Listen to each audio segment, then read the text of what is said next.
할렐루야. 네, 이 고백 안 하고 갈 수 없겠네요. 우리 여러분 사랑합니다. 사랑합니다. 네, 우리 하나님의 말씀 같이 나누면서 오늘도 우리를 향한 하나님의 사랑과 하나님의 은혜를 함께 누려보도록 하겠습니다. 우리 사도행전 11장 19절에서 26절 말씀.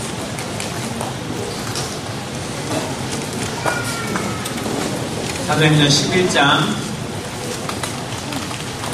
19절부터 26절 말씀.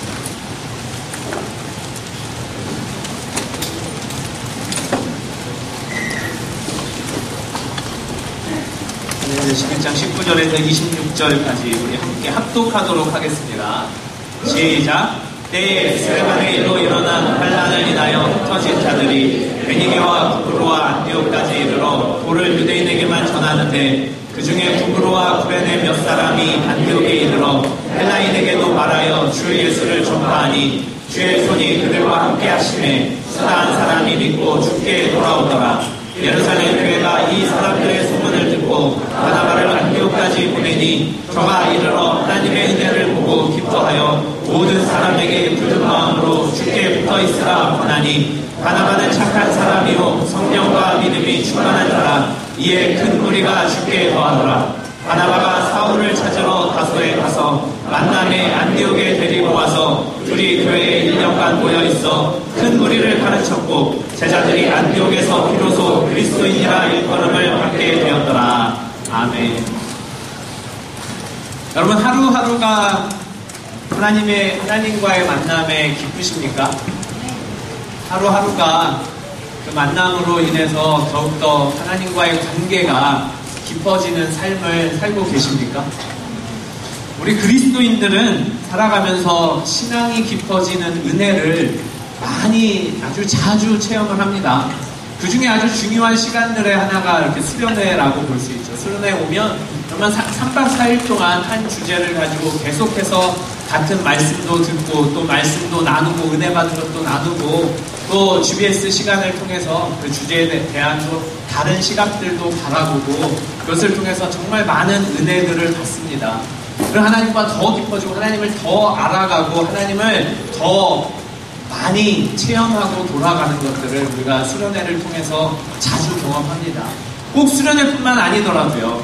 부흥 집회도 있을 수 있고 또 주일 예배나 방중 예배 또 주중 예배, 주중 모임에서도 그와 같은 일들을 많이 경험을 합니다. 그런데 동시에 하나님과의 관계가 깊어지고 하나님과의 그 사이도 깊어지고 하나님을 아는 지식들도 자라가고 더 하나님의 은혜를 받고 그 체험들을 충만히 하는 그런 동시에 또 한편으로는 내면의 갈등, 외부 세계와의 갈등, 다른 사람들과의 갈등도 굉장히 자주 일어나게 됩니다. 갈등은 굉장히 다양한 상황에서 여러 가지 방법으로 일어나기도 합니다. 때로는 갈등들이 폭발되기도 하고요. 때로는 그냥 묻어져서 굉장히 오랜 시간 동안 풀어지지 않는 것도 경험을 합니다. 인생이 복잡해지면 복잡해질수록 나이가 들수록 내 안에 있는 생각들 직접적으로 얘기하지 못하고 갖고 있고 묻어두고 하다 보니까 갈등의 양상들도 더 많이 복잡해져 가는 것 같습니다. 그런데 이런 복잡한 인생의 문제 속에는 궁극적으로 기본적으로 깔려있는 근본적인 문제가 있습니다.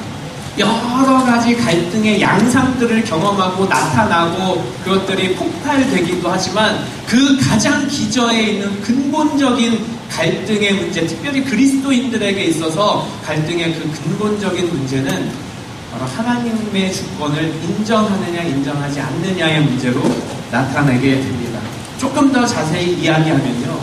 하나님의 공로와 하나님의 주권과 인간의 공로 속에서 인간의 일함 속에서 그 갈등들이 충돌이 되어서 나타나고 여러 가지 양상으로 우리의 삶을 괴롭히는 경우가 많이 있습니다. 다시 말하면 무슨 얘기냐면요. 하나님께서 우리의 인생들을 하나하나 돌아보시고 돌보아 주시고 또 실제적으로 일하여 주시는데 그 일들을 경험하고 심지어 그 문제들이 다 완전하고 원만하게 해결됐음에도 불구하고 해결되고 나면 하나님이 하셨다고 생각하지 않고 내가 했다고 생각하는 그런 문제들이 계속해서 우리 삶 가운데서 나타난다는 거예요. 하나님의 주권을 온전히 인정하지 못하고 나의 공로를 내세우려고 하는 하나님의 주권과 나의 공로 사이에서 갈등들이, 충돌이 나타나게 돼 있습니다. 결국 사람들의 관성은요, 관성은 자꾸 자신에게서 해답을 찾으려고 해요. 자꾸 자기가 무언가를 하려고 합니다. 자꾸 자기 힘으로 무언가를 이루어 보겠다는 그런 태도가 우리 관성적으로 우리 안에 다 나타나게 되는 겁니다. 그리고 그런 관성들이, 그런 태도들이, 그런 근본적인 생각들이 어떤 것으로 나타나냐면요, 과거에 바벨탑을 쌓은 것 같은 양상으로 나타나게 되는 거예요. 무슨 얘기냐면 결국 하나님의 온전한 주권을 인정하지 못하는 모습들이 그리스도인들인 우리에게도 왕왕 나타난다는 겁니다. 그것들이 쌓이고 쌓여가면 결국 우리 가운데 바벨탑을 쌓게 됩니다. 우리가 우리를 다스리자, 우리가 우리 인생의 주인이 되자, 우리가 우리의 인생을 헤쳐나가자, 이와 같은 일들이 인간의 본성에서 나오게 되는 겁니다. 그래서 성경 전체는요, 이 하나님의 주권을 인정하라는 말씀을 계속해서 하고 있습니다. 하나님의 주권에 대한 이 믿음이 성경 전체의 주제가 되는 거예요. 하나님이 하셨다는 것을 인정하는 것, 하나님의 주권이 있었다는 것을 인정하는 것, 내가 한 것이 아니라 나는 하나님의 도구로 쓰임받았을 뿐이고 내가 한 것이 아니라 하나님이 하셨다는 것을 인정해야 하라고 성경은 말씀하고 있고, 우리 신앙생활 가운데서, 평생의 신앙생활 가운데서 우리가 하나님을 대하는, 또 성경을 대하는 겸손한 태도가 되어야 된다는 겁니다. 나의 공로는 내려놓고 하나님이 하셨다는 것을 인정하고 하나님의 주권을 인정하고 하나님이 모든 것을 하신다는 것을 인정해야 된다는 거죠. 하나님은 가나안 땅 정복을 앞둔 여호수아에게 1장 3절에 이런 말씀을 하십니다. 우리 1장 3절, 여호수아 1장 3절 함께 읽어보실까요?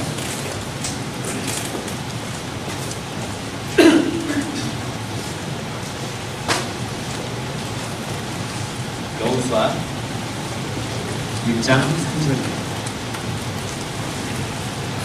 가나안 땅 정복을 앞두고 여호수아를 새로 세운, 이스라엘의 지도자를 세운 가운데 하나님께서 이렇게 여호수아에게 말씀하시면서 약속해 주십니다. 1장 3절 시작. 내가 모세에게 말한 바와 같이 무릇 너희 발바닥으로 밟는 곳을 내가 다 너희에게 주었노니. 이게 지금 어디에서 말씀하고 계시는 겁니까? 아직 요단강을 건너지 않았습니다. 아직 가나안 땅을 가나안 땅으로 들어가지 않았어요. 아직 모압 평지에 모여 있습니다. 모세가 죽은 지 얼마 안 됐고 여호수아가 새로 세워진 지 얼마 되지 않았습니다. 그런데 하나님께서 여호수아에게 직접 말씀하고 계시는 거예요. 내가 모세에게 말한 바와 같이 무릇 너희 발바닥으로 밟는 곳을 내가 다 너희에게 주었노니 라고 말씀하고 계십니다. 이미 아직 가지 않은 곳, 아직 밟지 않은 곳을 하나님께서 이미 주었다고 말씀하고 계세요. 문장으로는 모순입니다. 미래에 일어날 일인데 과거형으로 쓰인 거예요. 이미 주셨다고 말씀하고 있습니다. 문법 구조상 시제가 맞지 않는 말이에요. 아직 가나안 땅은 구경도 못한 상태입니다. 그런데 이미 하나님께서 여호수아에게 너희 발바닥으로 밟는 곳을 내가 다 너희에게 주었다라고 선포하고 계시고 선언하고 계시고 과거형으로 이미 그렇게 말씀하고 계시는 거예요. 구약에만 나와 있지 않고요. 신약에도 이와 비슷한 양상을 지닌 말씀이 있습니다. 우리 마태복음 12장 28절 말씀 함께 보시겠습니다. 마태복음 12장 28절입니다.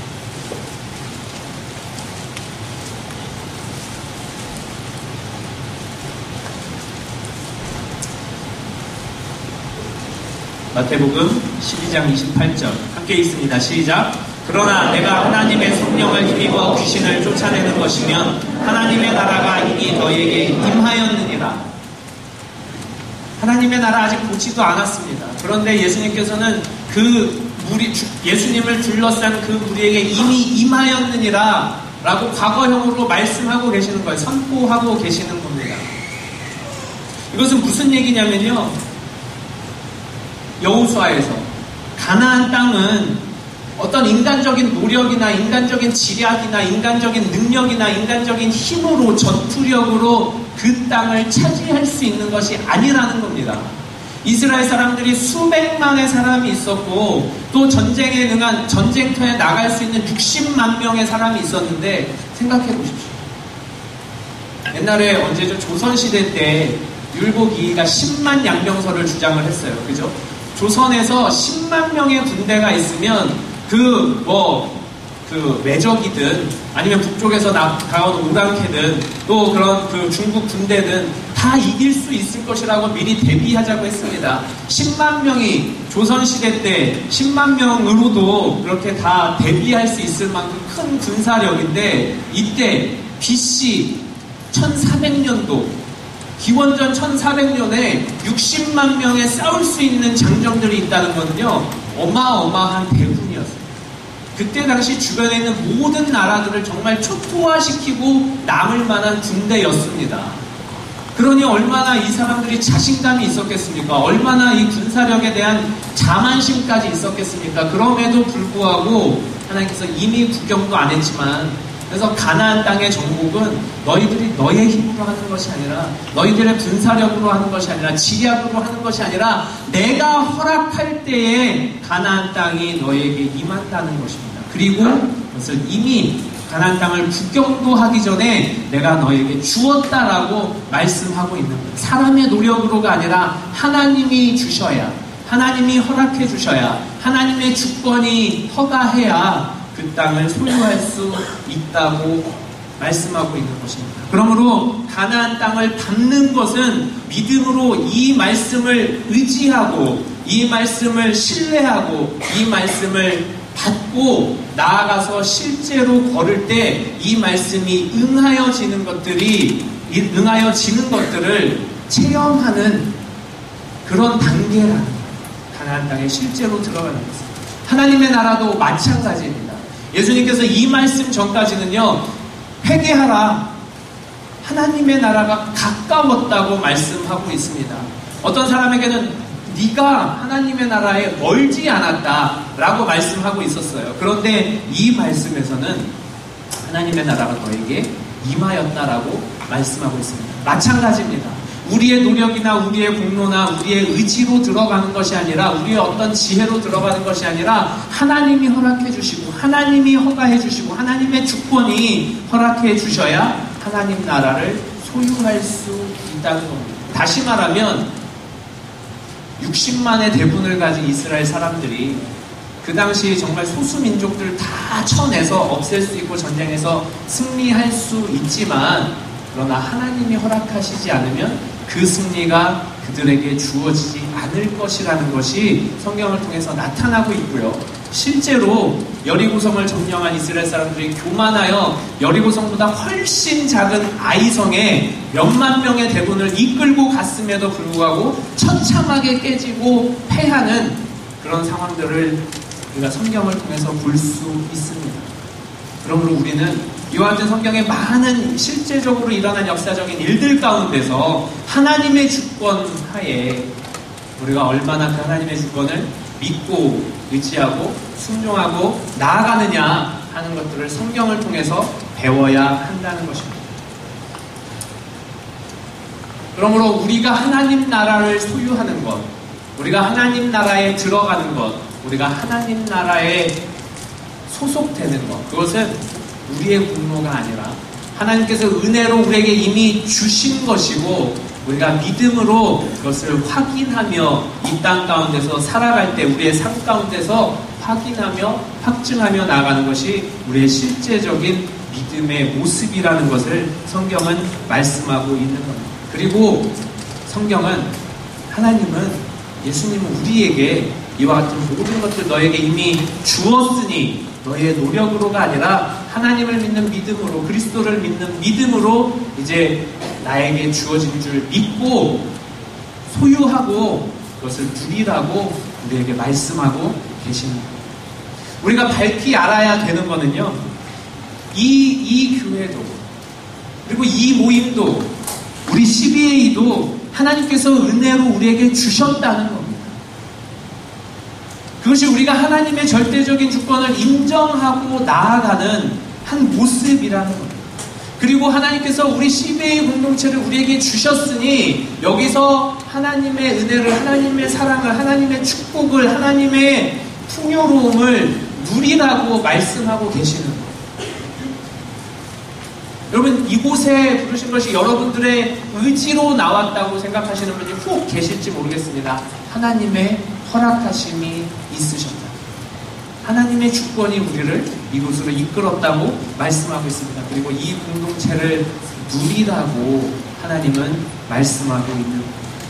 그리고 누리면서 이곳에서 임하시는 하나님을 보면서 하나님이 우리에게 이것을 축복으로 주셨다, 은혜로 주셨다는 것을 믿고 믿음으로 받고 확인하며 나아가라고 우리에게 이곳으로 불러주신 겁니다. 이해가 안 되시죠? 나 여기서 너무 힘든데, 나 여기서 너무 어려운데, 이 모임에 오는 것 자체가 너무 힘든데, 오히려 안 오는 게 나한테 편한데, 이렇게 생각하는 분들이 혹 있을지도 모르겠습니다. 아니, 어쩌면 많이 계실지도 모르겠습니다. 이것이 진짜 하나님께서 주신 건가요? 정말 누리라고 주신 것일까요? 정말 이곳에 하나님이 임재하고 계시는 것일까요? 정말 이곳에서 하나님이 우리를 도와주고 계시는 걸까요? 이런 여러 가지 의문들이 우리 마음 가운데, 머리 가운데 정말 여러 가지 의문들이 자꾸 싹틀 줄 압니다. 그럼에도 불구하고 지금 현재 이 자리에, 이 시간에 우리 CBA라는 이름으로 이 자리에 모인 것, 그리고 그렇게 함께 나와서 예배하는 것, 함께 나와서 하나님을 찬양하는 것, 그것은 분명하게 하나님께서 주셨다는 겁니다. 그리고 하나님께서 허락하셨다는 겁니다. 더 구체적으로 얘기하면 여러분들 옆사람, 옆에 있는 사람들, 함께 예배드리는 사람들, 함께 GBS 했던 사람들, 함께 이곳에 이 자리에 지금 있는 사람들, 하나님께서 누리라고 주셨다는 겁니다. 누리라고 주신 겁니다. 하나님의 교회 공동체, 믿음 공동체에 대해서 이야기할 때 우리는 에베소서를 빼고 이야기할 수 없습니다. 우리 에베소서 1장 20절에서 23절 말씀 함께 보도록 하겠습니다. 에베소서 1장 20절에서 23절입니다.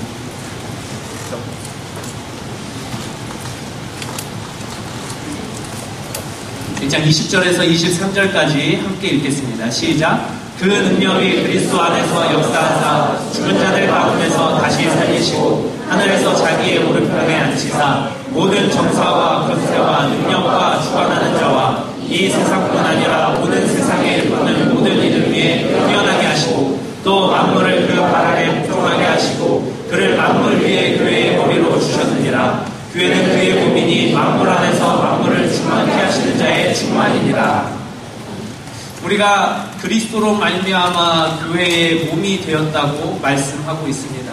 예수님께서 만물을 그 발 아래 복종하게 하시고 그를 만물 위에 교회의 머리로 주셨다고 말씀하고 있고 우리 교회된 자들은 그의 몸이라고 말씀하고 있습니다. 근데 이 교회에서 그럼 무슨 일이 일어나느냐? 23절 하반절에 만물 안에서 만물을 충만케 하시는 자의 충만이 이곳에서 나타나야 된다는 거예요. 왜? 우리가 그리스도의 몸이니까. 우리의 머리가 그리스도니까. 그리고 그 그리스도는 만물을 충만케 하시는 분이십니다. 우리 지금 현재의 모습이 어떠하든지 그것은 조금 뒤로 미루고 그것은 차치하든지 간에 우리 공동체, 우리 믿음의 공동체, 우리 교회 공동체에서 마땅히 나타나야 되는 것은 만물을 충만케 하시는 그 충만이 예수 그리스도로 말미암아 우리 모두를 이 자리에 있는 이 200명 가까운 우리 모든 형제 자매들을 충만케 하시는 것들이 나타나야 된다고 말씀하고 계시는 겁니다. 그것이 교회라는 거예요. 그것이 믿음 공동체라고 말씀하고 있습니다. 그것이 신앙 공동체라고 말씀하고 있습니다. 지금 현재 그런 모습이 나타나느냐 나타나지 않느냐, 이것은 이 논의는 춤으로 넘기겠습니다. 그러나 마땅히 교회된 자들은, 교회된 모습은 만물 안에서 만물을 충만케 하시는 그 충만이 우리 가운데 충만하게 나타나야 된다는 거예요. 이것이 하나님이 그리스도로 말미암아 교회를 세우신 목적입니다. 우리 교회만이 아니라요. 우리 교회만이 아니라 세상에 존재하는 수많은 교회들, 한 가족으로 이루어진 교회, 이제 막 개척해서 한 가족 4명이 예배드리는 그 교회부터 시작해서 세상에서 제일 크다는 수십만 명이 모이는 그 브라질의 어떤 교회들, 그 교회들에 이르기까지 모든 교회가 예수 그리스도를 주로 시인하고 하나님의 아들이라 시인하고 우리의 구세주라고 시인하는 그 교회의 예배 가운데, 모습 가운데, 그 공동체 가운데 서로를 충만케 하고, 더 나아가서 주변을 충만케 하고, 이웃을 충만케 하고, 세상을 충만케 하는 것들이 나타나야 된다는 겁니다. 상황이 어떻든, 환경이 어떻든, 우리의 마음이 어떻든, 교회, 각 개별 교회의 사정이 어떻든지 간에 이런 교회를 만들어가는 것이 우리가 해야 되는 일이라는 겁니다. 여기에서 누려야 된다는 겁니다. 그 충만을 누려야 된다는 겁니다. 근데 현실은 그렇지 못하죠. 말씀드렸듯이 여전히 이 교회에 나와서 예배드리는 것이 힘들 수 있습니다. 여전히 우리 시베이 모임에 나와서 예배드리는 것이 힘들 수 있습니다. 이곳도 정말 힘겹게 올라와서 정말 마지막 밤은 그래도 하나님의 은혜라도 받자 하는 마음으로 나온 사람도 있을 줄 압니다. 그러면 어떻게 하면 이런 교회가 세워지겠습니까? 어떻게 하면 이런 교회가 우리 가운데 나타나겠습니까?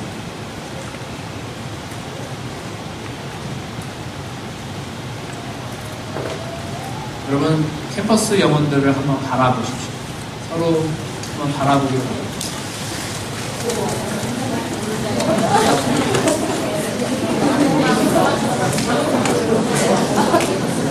네. 수련회 오니까 좋은 점 하나가 있더라고요. 수련회 오니까 좋은 점 하나는 뭐냐면요, 캠퍼스 영혼들끼리 너무 사랑하는 것 같아요. 그죠? 같이 밥도 먹고 같이 잠도 자고 하니까 사랑한다는 고백이 절로 나옵니다. 그죠? 제가 처음에 했던 것처럼 사랑한다는 고백이 막 절로 나옵니다. 그런데 지금 이러한 상황에도 사랑한다는 고백이 절로 못 나오시는 분들은 회개하시기 바랍니다. 그런데 실제로 그런 고백이 나오기 쉽지 않습니다. 3일 전 생각해보세요. 3일 전 생각해보세요. 수련회 준비하면서, 정화하면서, 혹은 주일날 만나면서 어떤 생각이 들었습니까? 이렇게 사랑하는 마음이 있었을까요? 아니요. 아유, 저 왼수. 쟤만 없었으면 내가 캠퍼스 생활이 좀 더 즐거울 텐데, 저 사람만 없으면 내가 교회 생활이 조금 더 기쁠 텐데, 내가 불편하지 않을 텐데, 이런 생각을 하는 사람들도 없기를 바라지만 꼭 있을지도 모르겠어요. 없기를 바랍니다. 지금도 불편해서 서로 못 마주치는 사람도 있죠. 제가 다 봤어요. 서로 눈 못 마주치는 사람 제가 다 봤어요. 어색하고 불편하고 마음 가운데 뭔가 히스토리가 있고, 네, 뭔가 거리끼는 게 있고, 이런 것들이 있어요. 예수님께서 이런 교회의 모습을 모르셨을까요? 예수님께서 이런 교회의 이런 불편한 관계들, 어려운 관계들, 이 미묘한 감정들, 이런 거 모르셨을까요? 그래서 예수님께서 제자들에게 고별 설교를, 이런 설교를 하십니다. 요한복음 13장 34절 말씀입니다. 요한복음 13장 34절 말씀입니다.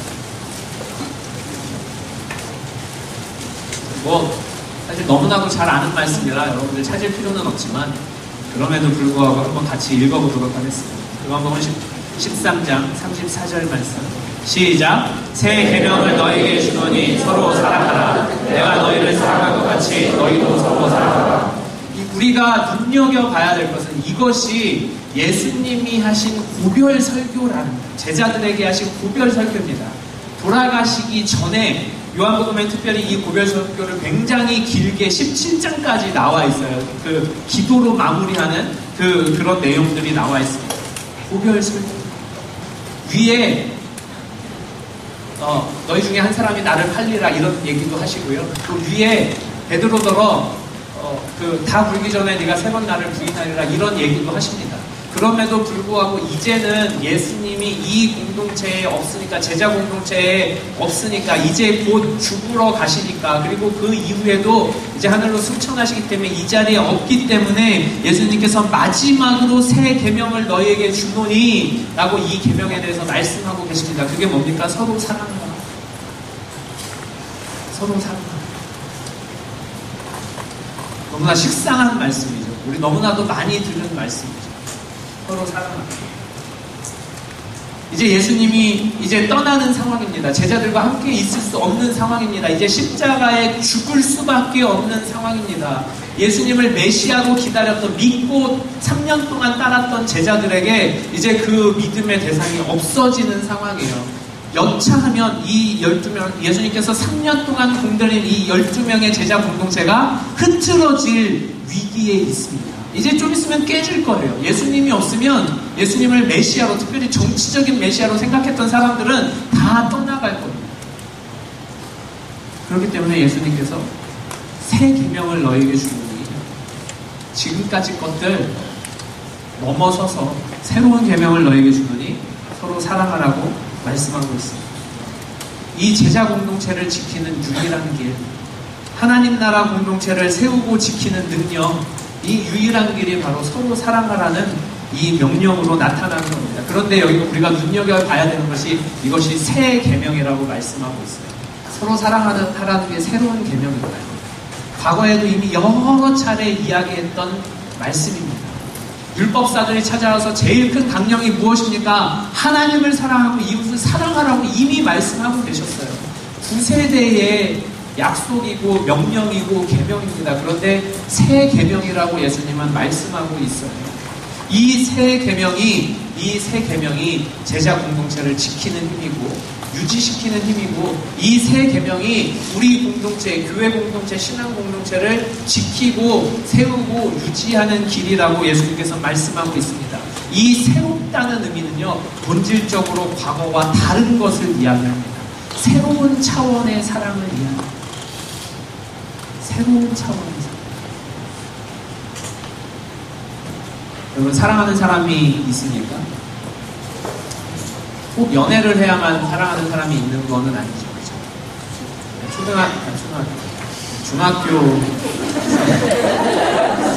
중학교 이거 중계해야 되는 거예요? 너무 무슨 개인적인 얘기를 하기가 너무 부담스러워가지고 얘기하면 안 되겠네요. 생각해보니까 안 될 것 같습니다. 왜냐면 우리 아내는 이걸 아는데, 짝사랑했던 사람인데 그 사람은 혹시라도 이거 봐봐.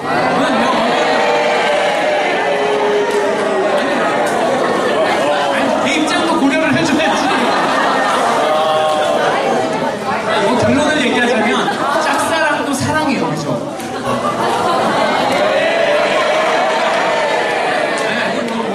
고등학생도 아니고 첫사랑 얘기를 해달라고 그러세요. 짝사랑도 사랑하는 사람 있을 수 있어요. 그죠? 대상이 누구냐에 따라서 이 정도로 넘어갑시다. 그렇죠? 네? 이거 끌고 하는지.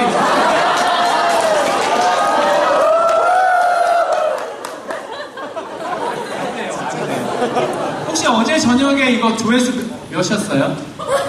조회수? 어제 저녁 집회 조회수. 지금 오는 거예요? 짝사랑도 사랑이어서 내가 사랑을 줄 수 있는 겁니다. 정말 그 사람만 생각하면 뭔가 좋은 것을 주고 싶고, 정말 좋은 곳에 같이 하고 싶고, 또 좋은 일들을 같이 공유하고 싶죠. 네, 100명이나 보고 있대요. 네, 안 됩니다. 근데 나중에 우리 이렇게 합시다. 방중 예배 때 합시다. 방중 예배 때. 방중 예배 때 다 오셔야 돼요. 방중 예배, 궁금한 분들은 방중 예배 때 다 오세요. 안 보여. 네. 우리의 사랑은 한계가 분명하다는 거예요. 하나님께서는, 특히 예수님께서 이 말씀을 하실 때는 우리의 그 사랑을 이야기하고 계시는 것이 아니라는 겁니다. 새로운 차원을 이야기하시는 거예요. 새로운 단계를 이야기하시는 거예요. 과거에 내가 사랑하는 사람, 내가 좋아하는 사람 사랑할 수 있습니다. 나의 감정이 동하는 사람, 움직이는 사람 사랑할 수 있죠. 나에게 잘해주는 사람 또 사랑할 수 있습니다. 그에게도 잘해줄 수 있어요.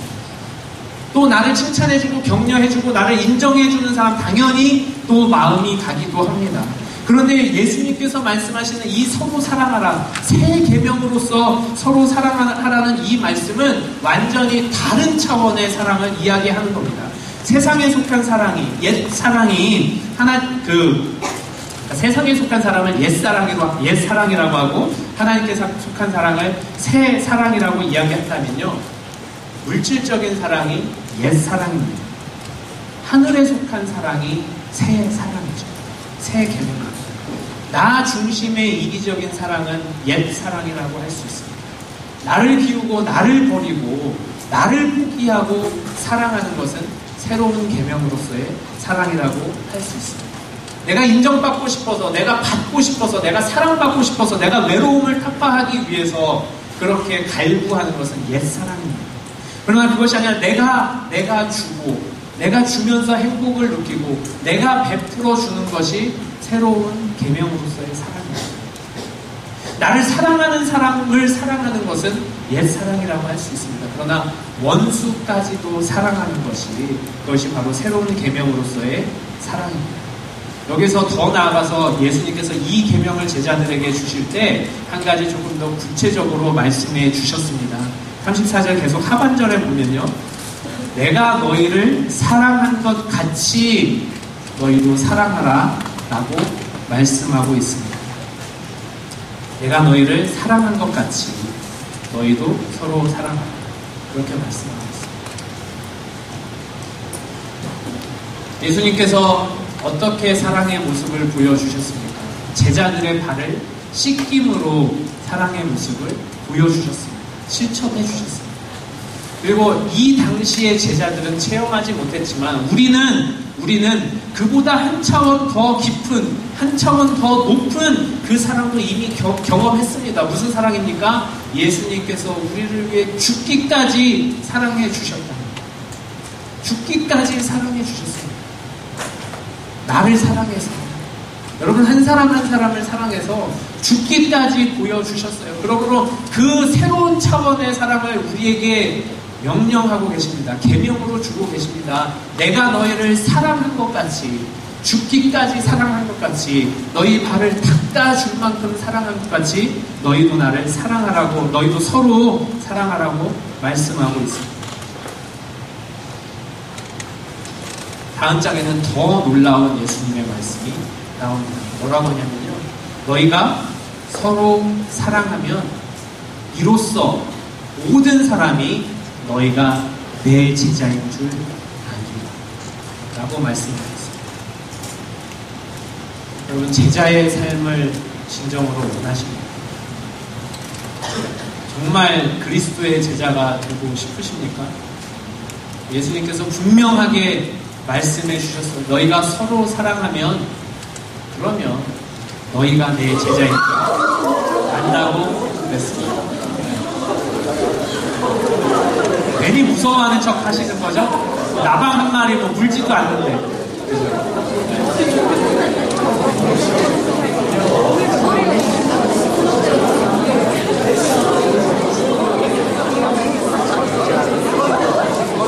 어떻게 해결하셨어요? 해결됐어요? 어떻게 하셨어요? 죽였어요? 네, 잔인한 사람.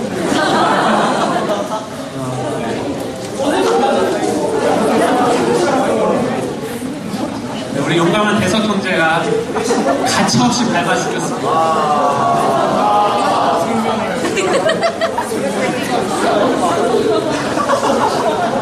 우리 다시 말씀으로 돌아올까요? 제자의 삶은 우리가 추구하는 삶입니다. 저만 추구하는 삶이 아니길 바랍니다. 여러분들도 정도가 어떻든지 간에 제자의 삶을 추구한다고 생각하고 싶습니다. 또 그렇게 믿고 싶습니다. 물론 그리스도의 제자로서 우리가 너무나도 많은 것들이 부족해요.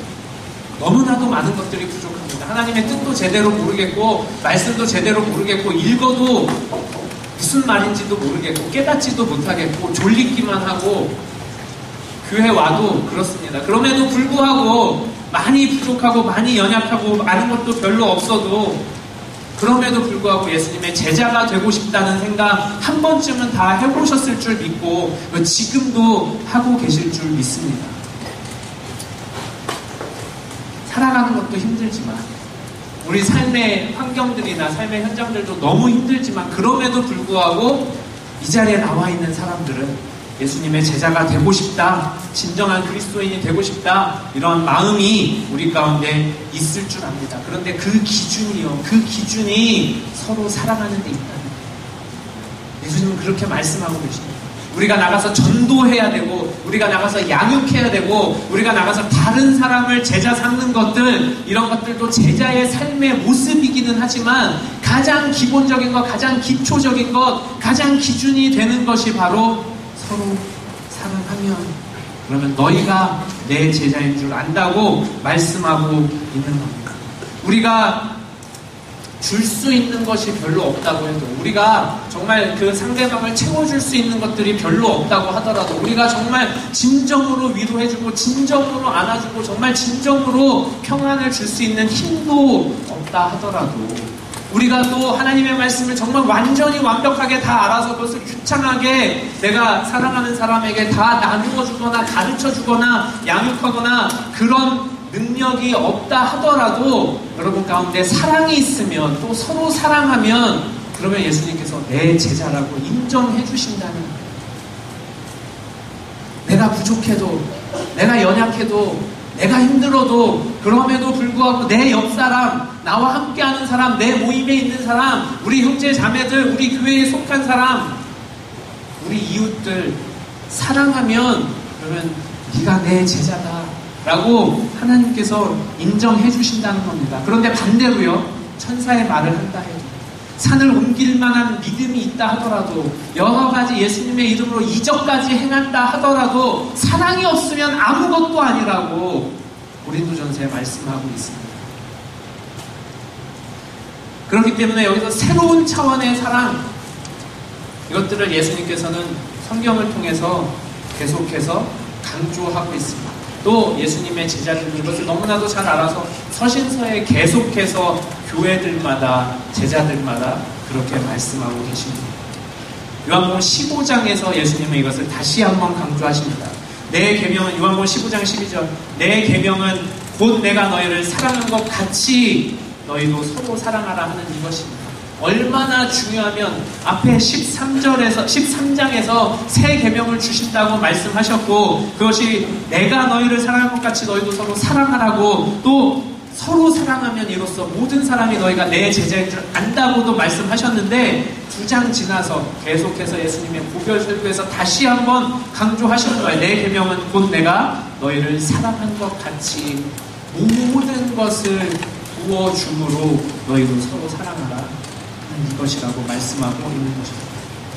여러분, 우리가 여기서 간과하지 말아야 되는 것은요, 예수님이 내가 너희를 사랑한 것 같이 죽기까지 사랑하셨지만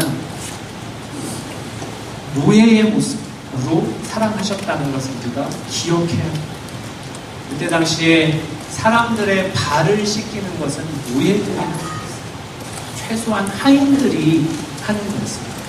사실 이 상 받고 하는 하인들은 물 떠다주고 음식 차려주고 이런 것까지 하겠지만, 실제로 발을 닦아주는 것은 웬만해서는 하지 않는다. 이것은 노예들의 거의 전담 일이었던 것입니다. 예수님께서 하나님이십니다. 그 하나님이 여러분 한 사람 한 사람을 만나시려고, 그리고 그 사랑을 보여주시려고 육체의 몸을, 인간의 몸을 입고 이 낮은 곳으로 내려오신 겁니다. 그냥 하늘에서 기다리시면 아무도 하나님을 만날 수 있는 자들이 없기 때문에, 그냥 하늘에서만 계셨으면 아무도 그 하늘에 도달할 사람이 없었기 때문에, 아무도 인간의 공로로는, 인간의 의로는, 인간의 노력으로는 하나님의 발끝에도 미치지 못하기 때문에 만날 수가 없어서 그 사랑하심을 가지고 인간의 몸으로 이 땅에 내려오십니다.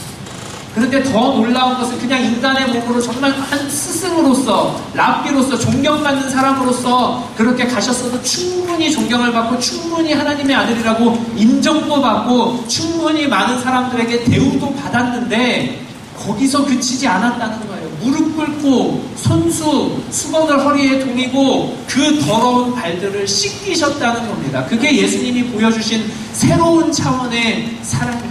새로운 계명으로서의 사랑이었습니다. 사랑하는 시베이 형제자매 여러분, 저는 진정으로 이 시베이 공동체가 사랑의 공동체가 되었으면 하는 바람이 있습니다. 근데 이것은 제 개인적인 바람이 아닙니다. 하나님께서 여러분들을 이곳에 보내신 목적이랍니다. 이 공동체를 누리라고 보내셨다는 겁니다. 이 공동체를 세우고 지켜나가는 것은 서로 사랑하라는 것 외에 없다는 겁니다. 아무리 우리가 능력이 많아서 정말 귀신 다 쫓겨나가고 아픈 사람들, 병든 사람들이 다 낫고 삶에 문제가 있는 사람들이 정말 이곳에 와서 한 번 예배만 드리면, 한 번 같이 기도만 하면 그 모든 것들이 다 해결된다 하더라도 사랑이 없으면 아무것도 아니라고 성경은 우리에게 밝히 말씀해주고 계시는 거예요. 여러분, 사랑이 있습니다. 예수님이 보여주신 그 사랑으로 옆에 있는 형제 자매들 사랑하시나요? 그 사랑으로 우리 CBA까지 안 넘어가더라도 우리 같은 캠퍼스, 같은 팀 사랑하시나요? 그 사랑이 우리 가운데 있습니까? 우리는 지금까지 하나님이 원하시는 공동체를 이루지 못하고 혹은 반만 이루고 있었다는 것들이 우리의 삶의 모습들에서 나타나는 겁니다. 이것을 위해서, 이 사랑의 공동체를 세우기 위해서, 만들기 위해서 예수님께서 인간의 몸을 입고 이 땅에 내려오시고 이 사랑의 공동체를 우리에게 주시기 위해서, 또 보여주시기 위해서, 또 가르쳐 주시기 위해서 그 제자들의 발까지 닦아주시는, 그리고 죽기까지 십자가에 달리시는 그 모습들을 보여주셨습니다. 그리고 그것을 통해서 진정한 사랑이 무엇인지, 새로운 차원의 사랑이 무엇인지, 새로운 세계의 무엇인지 제자들에게 보여주셨습니다. 그리고 우리에게 보여주셨습니다. 그리고 제자들이 그러한 삶을 살기를 바라셨고, 시간의 역사를 통해서 뛰어넘어서 오늘날 예수님의 제자로 살고자 하는 우리들도 그와 같은 삶을 살기를 원하는 것입니다. 사랑의 공동체, 사랑이 충만한 공동체, 어떤 이해타산이 있는 그런 사랑이 아니라 정말 무조건적인 사랑이 있는 그런 공동체, 그 사랑이 충만한 공동체를 이루기를 원하셨던 겁니다. 무례한 행동을 하는 사람을 어떻게 사랑할 수 있겠습니까? 우리 같은 모임에서 등 뒤에서 내 욕하고 손가락질하고 흉보는 사람 어떻게 사랑할 수 있겠습니까? 그랬어? 서로 그렇게 불편함을 토로하고 그와 같은 이야기들을 다른 사람들에게 이야기하는데, 여러분 알잖아요. 세상에 비밀이 없습니다. 다 돌고 돌아서 결국 그 사람에게 들어가는 거 경험하시죠? 그것 때문에 싸우잖아요. 그것 때문에 화장실로 불러내지 않습니다. 너 누구한테 그런 얘기 했다며? 사실이야 아니야? 그것만 말해. 그러지 않습니다. 근데 그런 사람 사랑할 수 있습니까? 우리가 뭐 이상적으로야 무슨 말을 못하겠습니까? 근데 실제로 그런 사랑을 할 수 있냐는 거예요. 공동체 안에서 그 공동체를 부정적으로 이야기하고 자꾸 연약한 모습만 이야기하고 그리고 그 공동체를 욕되게 하는 사람들 사랑할 수 있습니다. 내가 정말 사랑하는 사람들, 나랑 잘 맞는 사람들, 그 사람, 나와 그 사람을 이간하는 사람들이 있는데 그런 사람들까지도 사랑할 수 있습니까? 여기 예수님께서 이렇게 말씀하시는 거예요. 그들까지도 사랑하면 너희가 내 제자라. 그들까지도 사람의 생각으로는 안 되지만, 사람의 마음으로는 안 되지만, 사람의 감정으로는 안 되지만, 그들까지도 사랑하면, 원수까지도 사랑한다면, 그러면 너희가 내 제자인 줄 알리라. 내 제자가 되리라. 그렇게 말씀하고 계시는 겁니다. 여러분, 십자가 이후에 제자 공동체를 한번 상상해 보시기 바랍니다. 예수님이 돌아가신 후에 제자들의 삶이 어땠습니까? 그 짧은 시간이지만 만 3일도 안 되는, 채 3일도 안 되는 그 시간이지만 문을 걸어 잠그고 공포에 떨고 있었어요. 예수님을, 부활하신 예수님을 만나기까지 그렇게 했습니다. 그런데 물론 가룟유다는 그 자리에 없었겠죠. 그럼에도 불구하고 그 11명이 그 자리에 모여서 두려움에 떨며 앞으로 무슨 일이 일어날까 고민하며 걱정하며 그렇게 있을 때, 만약에 어떤 사람이 다른 사람을 비난한다, 만약에 요한이 다른 사람들에게 야, 너네 다 예수님 버리고 도망갔잖아, 너네 이 자리에 있을 자격이 있어? 너네 없잖아, 예수님 끝까지 지킨 사람 나밖에 없어, 그렇게 했더라. 만약에 어떤 사람이 베드로에게 야, 네가 어떻게 그럴 수 있냐? 예수님이 저기 지척에서 너를 쳐다보고 있는데 어떻게 저 사람 모른다고 이야기할 수가 있어? 그렇게 비난했다면, 그러면 비록 짧은 시간이지만 그 기간 동안 그 제자 공동체가 계속해서 유지할 수 있었을까요? 근데 그들은 서로 침묵했습니다. 서로 이해하고 서로 참아주었습니다. 그랬기 때문에 짧은 시간이지만 그래도 그 어렵고 두려운 그 시간을 견뎌낼 수 있었던 것입니다. 어쩌면 예수님의 고별 설교를 기억하면서 이 계명, 새 계명에 대한 설교를 기억하면서 서로 마음속으로 정말 이해하고자 하는 마음, 사랑하고자 하는 마음, 용납하고자 하는 마음, 그 마음을 가지고 지켜나갔을 수도 있을 것입니다. 비록 짧은, 물리적으로는 짧은 시간이지만 심정적으로 그 긴 시간을 그렇게 그 제자들은 견뎌내었습니다. 여러분, 불평은 공동체를 깨뜨립니다. 그런데 용서는 공동체를 세우는 것입니다. 비난은 공동체를 파괴합니다. 그런데 격려는 공동체를 만들어갑니다. 원망은 공동체를 나눕니다. 그러나 위로는, 위로의 말은 공동체를 하나 되게 합니다.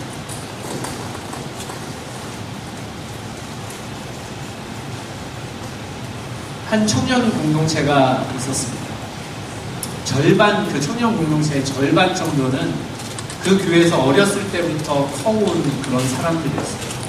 나머지 절반 정도는 새롭게 전도되어서 다른 교회에서 오거나 아예 새 신자들이 새롭게 전도되어 온 그런 사람들이었습니다. 그 청년 공동체가 한창 성장하고 한창 부흥하고 있을 때 어느 순간 그 교회에 큰 어려움이 닥쳤습니다. 뿔뿔이 흩어졌습니다. 누구라고 말할 것 없이 거의 많은 사람들이 그냥 그 공동체를 떠나갔습니다. 청년들도, 청년 공동체도 많이 떠나갔습니다. 공동체가 깨졌고 관계가 깨졌습니다. 겨우 그 청년부라는 명맥만 유지하는 그런 상태가 되었습니다. 그런데 그 공동체를 사랑하는 소수의 사람들이 남았습니다. 그래도 이 공동체 지켜가야 되지 않겠냐? 우리가 여기서 은혜 받았는데, 우리가 여기서 하나님을 만났는데, 우리가 여기서 성장했는데 이거 지켜나가야지, 이거 다시 회복해야지 하는 그런 사람들이 있었습니다. 소수지만 그 공동체에서 자랐고 그 공동체에서 하나님을 만난 그런 사람들이었습니다. 다시 세우려고, 다시 만들어 보려고, 다시 회복시키려고, 그 공동체를 회복시키려고 그렇게 남았습니다. 사랑하는 마음으로 남았습니다. 그런데 굉장히 큰 문제가 있었어요. 그 공동체에 남은 사람들 중에 두 사람의 관계가 굉장히 어려운 관계였습니다. 어렸을 때부터 그 교회에서 커와서 그 공동체를 이루었는데, 그 어렸을 때부터 그 여러 가지 이 히스토리들이 많아가지고 감정의 상함들이 서로 아주 깊게, 뿌리 깊게 남아 있었어요. 서로에게 불편한 마음, 서로에게 상한 마음, 서로와 도저히 연합할 수 없는 그런 마음들이 있었습니다. 정말 그렇게 성장하고 기쁨이 충만하고 그렇게 아주 관계들이 좋은 공동체였는데 다 깨지고 이제 정말 몇 사람들만이 이거 다시 회복시키자 하는 마음으로 남아있었는데 공교롭게도 그 중에 그 몇 사람 안 남은 그 공동체 사람들 중에 그 2명이 너무나도 어려운 그런 관계성을 가지고 있었다는 거예요. 그러므로 이 공동체를 회복시키기는 해야 되는데 두 사람 다 소망도 있고 기대도 있고 또 정말 꿈도 있었는데 아무리 노력해도 안 되는 거예요. 되지가 않았습니다. 계속해서 뭔가 되어질 때마다 부딪히는 것이 있고 뭔가 이루어질 때마다 걸리는 것이 있고 그래서 그 공동체가 새롭게 온전하게 회복되는 모습들이 보여지지가 않았습니다. 이 두 사람이 따로따로 이 공동체를 세우고 싶은 마음이 너무나 컸기 때문에 따로따로 목사님을 멘토를 찾아갔습니다. 그래서 목사님 정말 이 청년부 다시 세우고 싶은데 정말 예전처럼 다시 회복하고 싶은데 이게 뭐가 문제인지 도저히 되지 않습니다. 어떻게 해야 하겠습니까? 물어봤습니다. 이 목사님께서 똑같은 권면을 해주셨습니다. 따로따로 그 사람 한 사람 한 사람에 똑같은 권면을 하셨습니다. 네가 품어라. 네가 사랑해라. 그래야 이 공동체가 설 수 있다.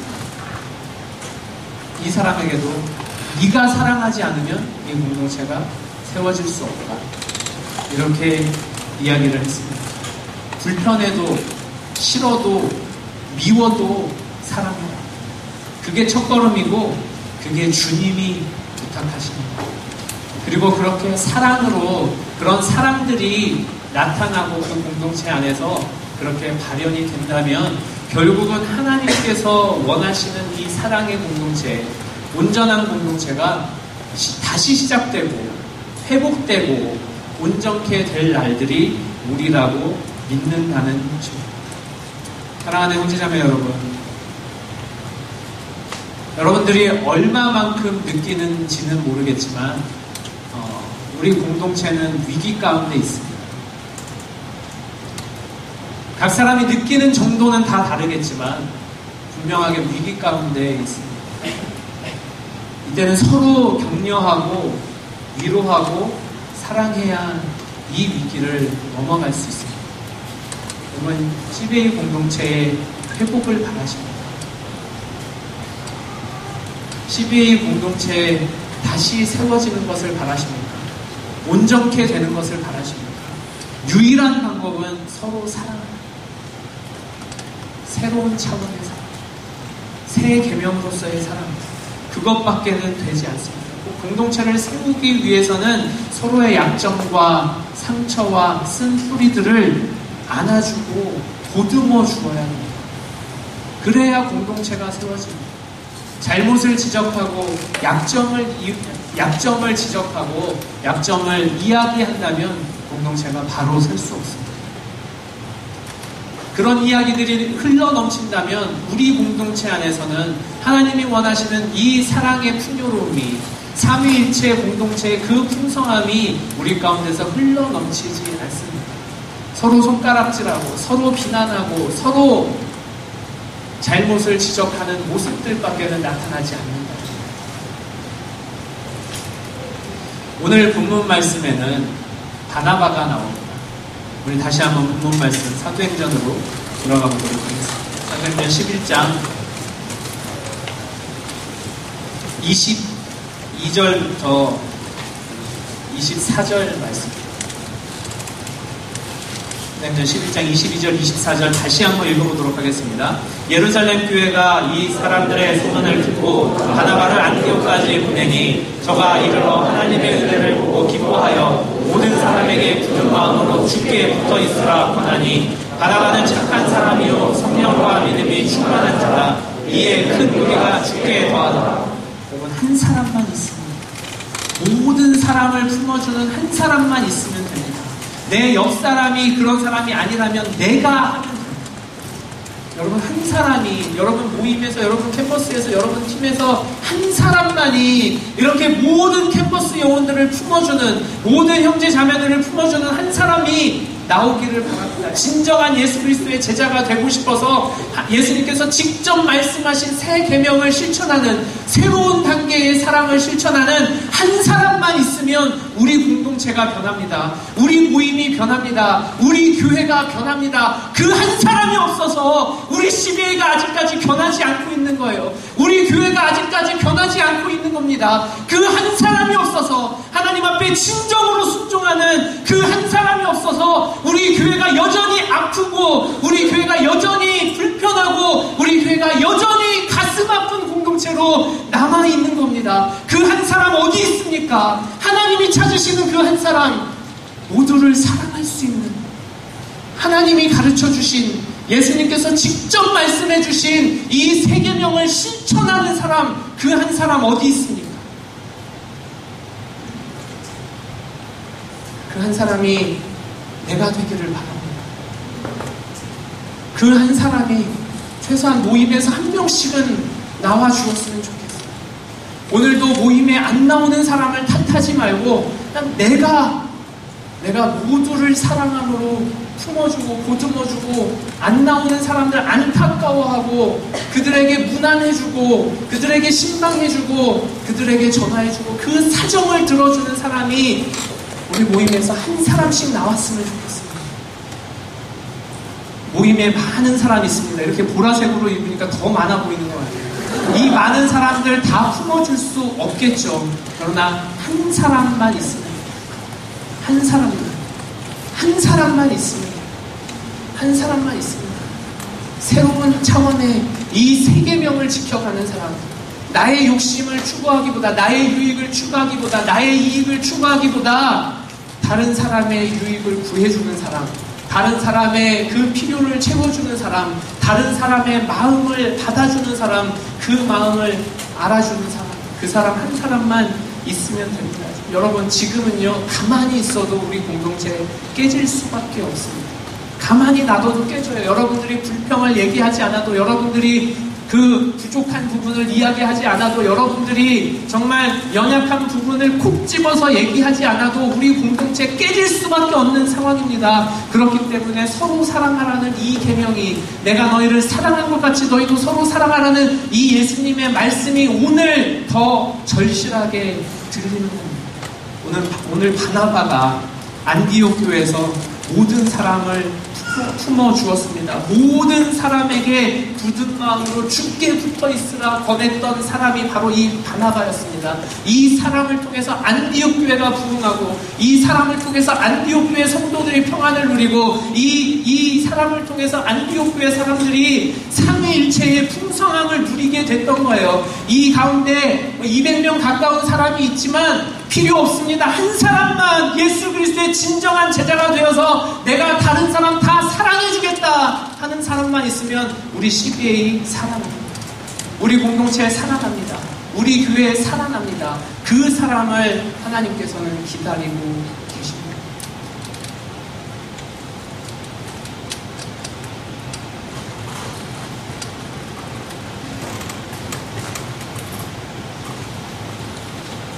어제 말씀을 통해서 우리가 왜 하나님과 입대인 공동체가 되어야 되는지 함께 나누었습니다.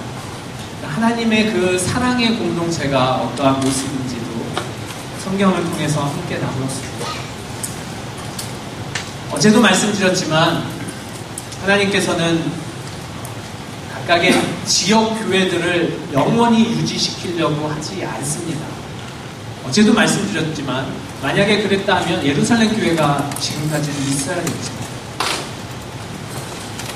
안디옥 교회가 지금까지는 있어야겠죠. 그러나 그 초대교회들이 다 사라졌습니다. 그럼에도 불구하고 여전히 하나님을 예배하는 교회들은 지구상의 세계 곳곳에 세워져 있습니다. 많은 교회들이 지금도 전 세계 곳곳에 세워져 있습니다. 이 교회들을, 이 많은 교회들 중에서 하나님께서 우리들을 CBA 공동체로 불러주십니다. 아까도 말씀드렸듯이 하나님이 은혜로 주신 공동체입니다. 하나님이 우리에게 누리라고 주신 공동체예요. 이 가운데 비록 어려움을 겪고 있는 일들도 많이 있고 여러 가지 상황을 통해서 정말 우리가 정말 마음이 아픈 일들도 굉장히 많이 있지만 변하지 않는 사실은 하나님께서 우리 이 교회에 이 모임에 여러분들을 불러주셨다는 겁니다. 이것이 변하지 않는 사실이에요. 그리고 또 한 가지 변하지 않는 사실은 하나님께서 이 모임을 통해서 이 교회를 통해서 하나님의 사랑을 누리라고 하시는 겁니다. 하나님의 은혜를 누리라고 하시는 겁니다. 우리 함께 지어져 간다는 거예요. 함께 훈련받는 겁니다. 함께 나아가는 것입니다. 그러므로 우리가 서로 사랑하지 아니하면 함께의 의미가 없어집니다. 함께 지어져 나가는 모습은 기대할 수가 없다. 여러분들이 사명을 가지고 또 소명을 가지고 혹은 다른 여러 가지 일들로 다른 교회로 출석할 수 있습니다. 바라기는 혹 그런 상황이 되었을 때 그 교회에 가서도 여러분들이 정말 그 공동체를 사랑하는 한 사람으로서 그 공동체에 온전히 들어가길 바랍니다. 그런데 그 공동체에 들어가지 못하고 그 공동체의 사랑을 누리지 못하고 나누지 못한다면 다시 오십시오. 이곳이 하나님께서 여러분들 사랑을 누리라고, 은혜를 누리라고, 함께 지어져 가라고, 함께 하나님을 배우라고, 함께 하나님을 체험하라고, 함께 하나님과 동행하라고 부르신 것입니다. 그러므로 바라기는 여기에 소명을 가진 사람, 한 사람만 나왔으면 좋겠습니다. 정말 이 모임을 사랑하는 사람, 이 교회를 사랑하는 사람, 우리 CBA를 사랑하는 사람, 한 사람만이라도 오늘 이 수련회를 통해서 여러분들 가운데 나오길 바랍니다. 바라기는 우리 모두가 이렇게 예수 그리스도의 명령을 쫓아서 새 계명으로 어떠한 상황 가운데도 서로 사랑하며 나아가는 형제 자매들 되기를 예수 이름으로 부탁드리겠습니다. 이 시간 함께 기도하겠습니다. 이 시간 기도할 때 하나님께서 주신 그리스도를 통해서 주신 이 새 계명, 서로 사랑하라는 계명이 하나님 내가 따르는 계명 되어질 수 있도록 도와주시옵소서. 내가 취사 선택하는 것이 아니라 이로써 정말 모든 사람들이 우리가 그리스도의 제자인 줄 안다고 말씀해 주셨으니 하나님 정말 내가 내 옆에 있는 사람들 사랑함으로, 우리 모임을 사랑함으로, 우리 시대의 사랑함으로, 우리 교회의 사랑함으로, 예수 그리스도의 말씀을 순종함으로, 이 계명에 정말 순종함으로 사랑하며 나아가게 하시고 정말 나를 통해서 이 공동체가 하나님의 사랑을 다시 누리는 공동체 되어질 수 있도록 도와달라고, 나를 사용해서 하나님 이 공동체 다시 회복시켜 주시고, 나를 사용해서 이 공동체 온전히 세워주시고, 나를 사용해서 이 공동체 하나님의 사랑과 은혜가 충만히 넘치는 공동체 되어질 수 있도록 도와달라고, 하나님 나를 사용해달라고, 내가 새 계명 지키는 자 될 수 있도록 도와달라고, 내게 하나님의 사랑을 달라고 우리 예수여 두 번 부르시고 기도하시겠습니다.